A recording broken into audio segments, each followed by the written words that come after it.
महाबोधि मंदिर के आसपास सीरियल ब्लास्ट के 36 घंटे बीत चुके हैं। इस दौरान सबके जहन में एक ही सवाल है कि बौद्ध तीर्थ स्थल पर सिलसिलेवार धमाकों का मकसद आखिर क्या हो सकता है। धमाकों के तौर तरीके इशारा कर रहे हैं कि बारूद बिछाने वाले हाथ इंडियन मुजाहिदीन के मोहरों के हो सकते हैं। शक की वजह यह भी है कि बिहार में इंडियन मुजाहिदीन का नेटवर्क बहुत पहले से है। देश के किसी भी कोने में इंडियन मुजाहिदीन का नाम जब भी किसी धमाके में आया तब खुफिया एजेंसियों की पड़ताल बिहार गए बिना पूरी नहीं हुई। अब सवाल यह भी है कि अगर बिहार में इंडियन मुजाहिदीन के नेटवर्क की जानकारी खुफिया एजेंसियों को पहले से थी तो उस नेटवर्क को नेस्तनाबूद क्यों नहीं किया जा सका। अब ये बीच बहस का मुद्दा है कि खुफिया अलर्ट जारी होने के बाद भी बोधगया में आतंकियों के मंसूबे कामयाब कैसे हो गए।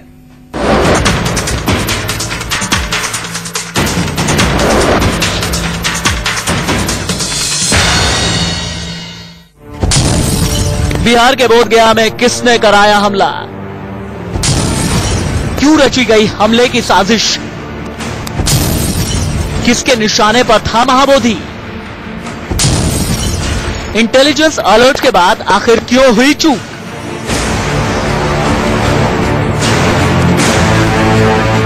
ये वो सवाल हैं जो रविवार सुबह बोधगया मंदिर में हुए आतंकी हमले के बाद से सुलग रहे हैं। देश की जांच एजेंसियां हमले के बाद से इन सवालों का सुराग तलाशने में जुटी हैं। धमाके का तरीका और धमाकों से पहले खुफिया एजेंसियों को मिले संकेत के आधार पर शक की सुई एक बार फिर उसी इंडियन मुजाहिदीन की ओर घूम रही है जिसके आकाओं को पाकिस्तान में पनाह मिली है और जो लश्कर तोयबा के इशारे पर हिंदुस्तान में दहशत का खेल खेल रहे हैं। इंडियन मुजाहिदीन पर शक की पहली वजह 2012 से ही निशाने पर था महाबोधि मंदिर। सूत्रों के मुताबिक 9 महीने पहले दिल्ली पुलिस के हाथों पकड़े गए इंडियन मुजाहिदीन के आतंकी सैयद मकबूल ने इस बात का खुलासा किया था कि इंडियन मुजाहिदीन के निशाने पर बोधगया का महाबोधि मंदिर भी है। मकबूल ने साफ तौर पर कहा था कि इंडियन मुजाहिदीन के आतंकी बोधगया की रेकी भी कर चुके हैं। खुफिया एजेंसियों ने मकबूल से पूछताछ के बाद बिहार सरकार को अलर्ट भी किया था। इंडियन मुजाहिदीन पर शक की दूसरी वजह अमोनियम नाइट्रेट और टाइमर डिवाइस के इस्तेमाल में माहिर है इंडियन मुजाहिदीन के आतंकी।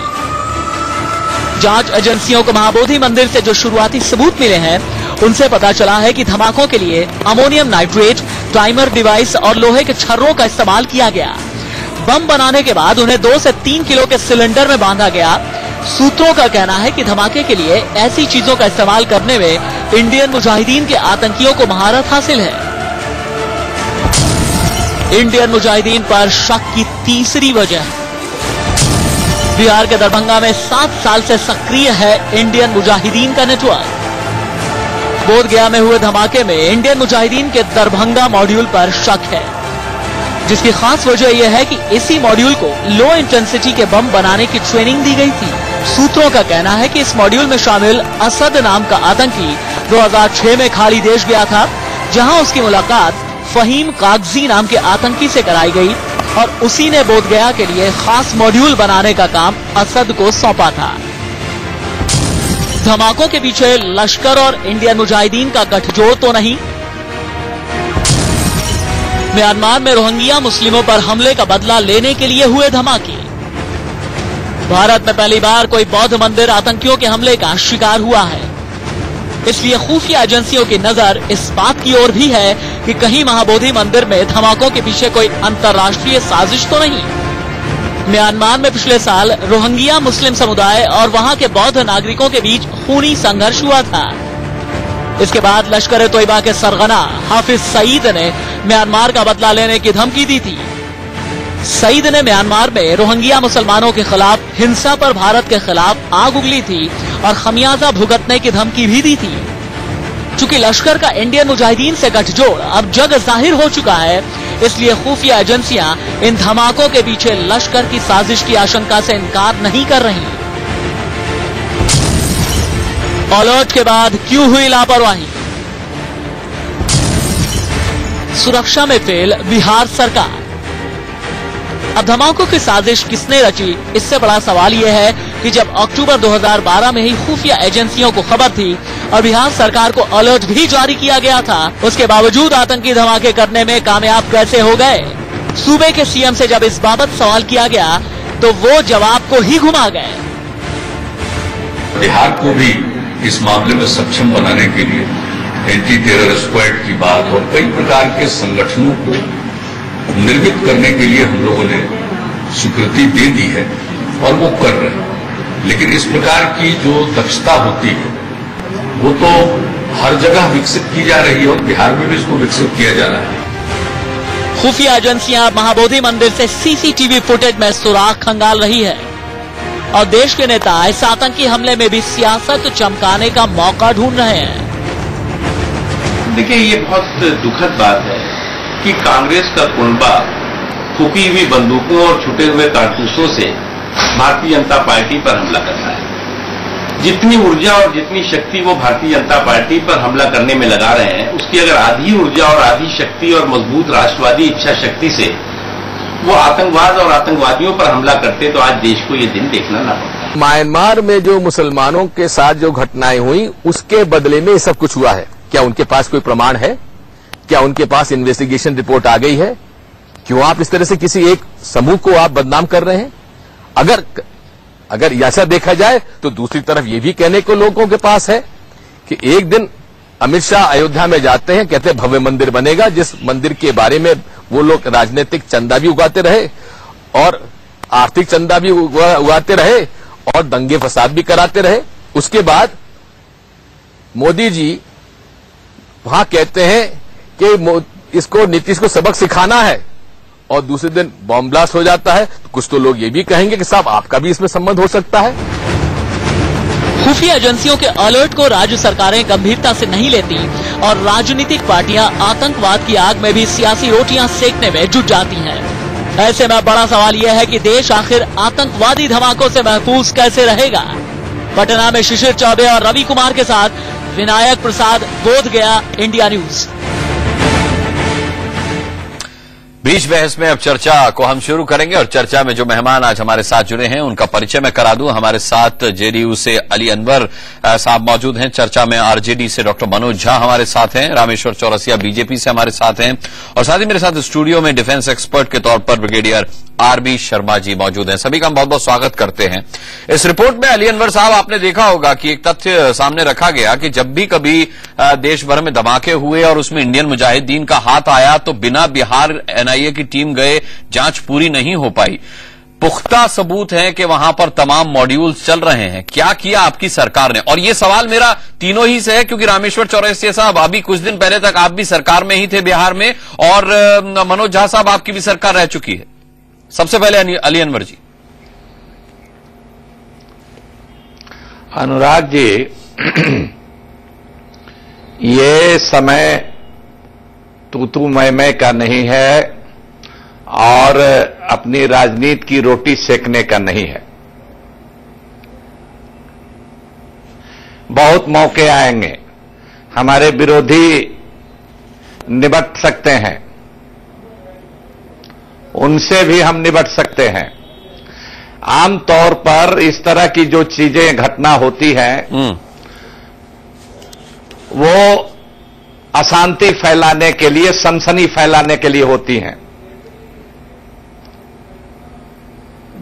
देश को तोड़ने, विभाजित दिखने के लिए होती हैं, दिखाने के लिए। इधर से मैसेज ये जाना चाहिए कि देश एक है, हम किसी पैनिक में नहीं हैं, हम अपने रोजमर्रा की कार्रवाई कर रहे हैं। घटना हुई, अपराधियों को पकड़ेंगे, आतंकवादियों को पकड़ेंगे, उनको कानून के हवाले हम करेंगे जी, इसकी पुनरावृत्ति नहीं होने देंगे, ये मैसेज।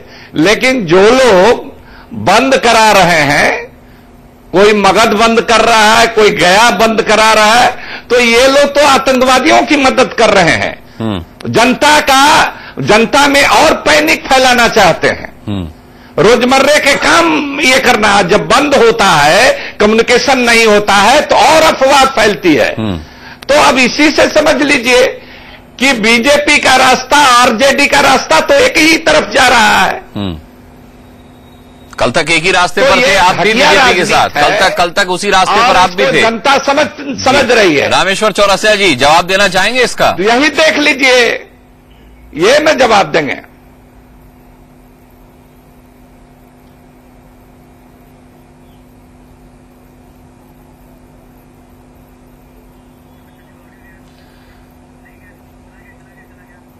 रामेश्वर चौरसिया जी, आपकी आवाज नहीं आ रही, माफ कीजिएगा, बीच में रोकूंगा आपको। रामेश्वर चौरसिया जी बोल रहे हैं लेकिन उनकी आवाज, ये दिक्कत हम दूर करते हैं, तब तक मनोज झा आपका रिएक्शन लेना चाहेंगे।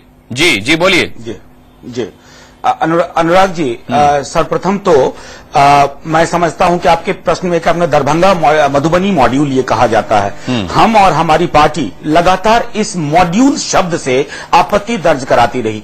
देखिए, कोई भी व्यक्ति पकड़ा जाए, किसी भी जांच में अनुसंधान में निकल करके आए, लेकिन दरभंगा मधुबनी मॉड्यूल बार बार कहने से, और लगातार इस पर लिखा भी गया है, इसमें कहीं ना कहीं एक पूरी टेरिटरी बदनाम हुई, एक पूरी कौम बदनाम हुई। तो एक तो उस पर हमारा एक डिस्टिंक्ट नजरिया, अलग नजरिया है। लेकिन दूसरी महत्वपूर्ण बात आपने अभी आपने छेड़ी थी कि अली अनवर जी कह रहे थे तू मैं। अनुराग जी, मैं उम्मीद करता हूं आपने नीतीश जी का प्रेस कॉन्फ्रेंस देखा होगा।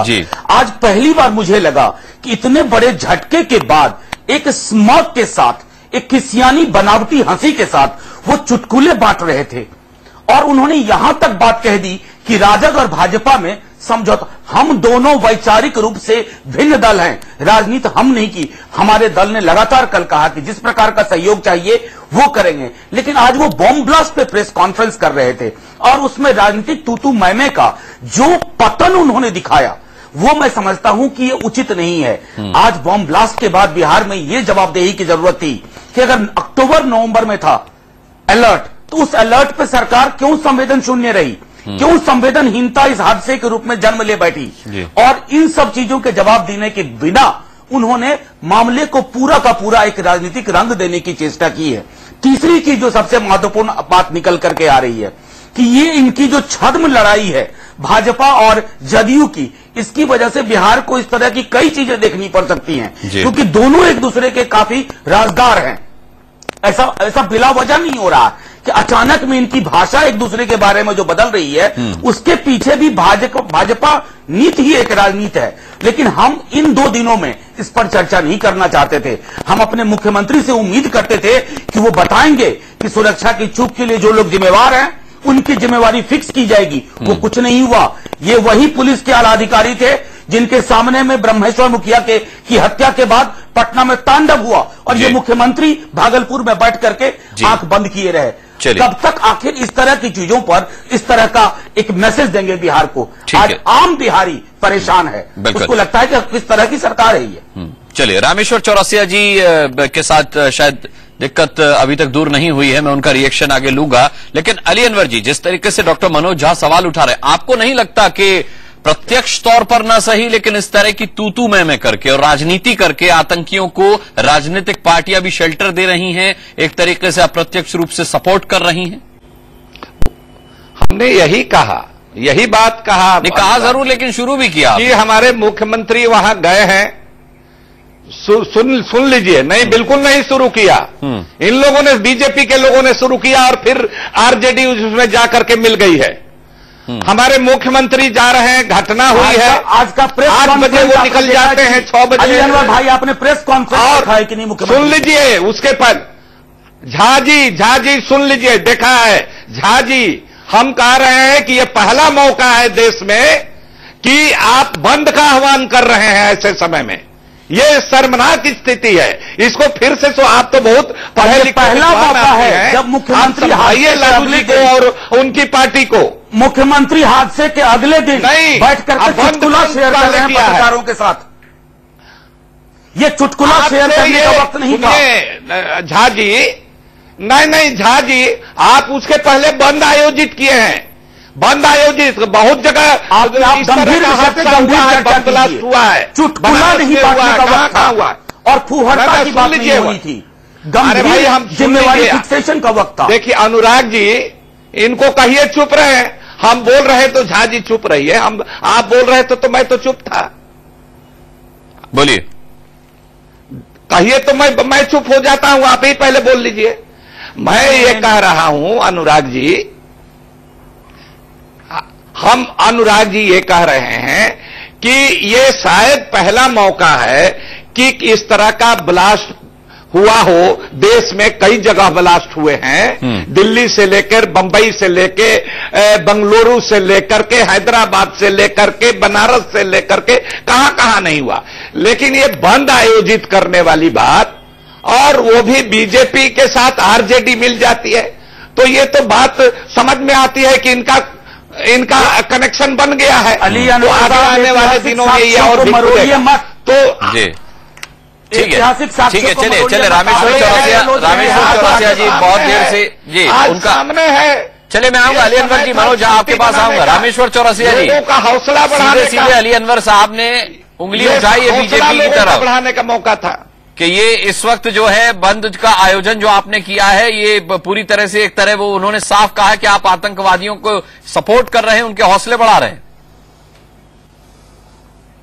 अनुराग जी, इस तरह के बयानों पर मैं शायद ही प्रतिक्रिया दूंगा, आप जो एक्सपेक्ट कर रहे हैं। मैं आपसे दूसरी चीज कह रहा हूं जी। ये बंद की बात कर रहे हैं, पहले तो मैं ये पूछना चाहता हूं कि आज गृह मंत्री ने सबसे पहले गृह राज्य मंत्री ने ये बोला कि हमने इंफॉर्मेशन दे दी थी, इसमें आतंकी हमले से इनकार नहीं किया जा सकता है। आपने दूसरा बयान नीरज कुमार जी का भी देखा कि जब दिल्ली में हुआ था उन्होंने बोला कि इसकी सुई महाबोधि तक जा सकती है। आईबी ने अलर्ट जारी कर रखा था। उस समय चाहिए सरकार किसकी भी हो, सरकार को पूरी मुस्तैदी के साथ सीआरपीएफ मंगाना पड़े, वहीं मिलिट्री का कैंप है।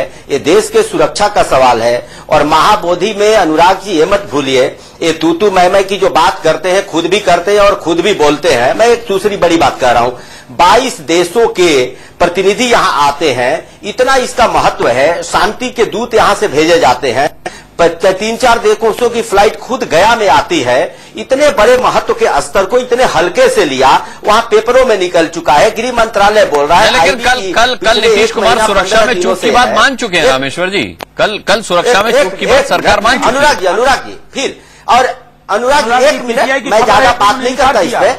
देखिए, हेलो जी, बोलिए रामेश्वर। एक बार सुन लीजिए, मैं तो किसी को डिस्टर्ब नहीं करता। अगर आप सुनना चाहते हैं तो ठीक है, नहीं तो उनको बोलने दीजिए, कोई दिक्कत नहीं है। बोलिए, आप बोलिए रामेश्वर जी, बोलिए। आज देखिए इस देश में हो क्या गया है अनुराग जी, कोई घटना घटी है, एक कांग्रेस के नेता है, मुख्यमंत्री रहे 10 साल तक, किस तरह के भाषा का प्रयोग करके मामले को डाइल्यूट करते हैं।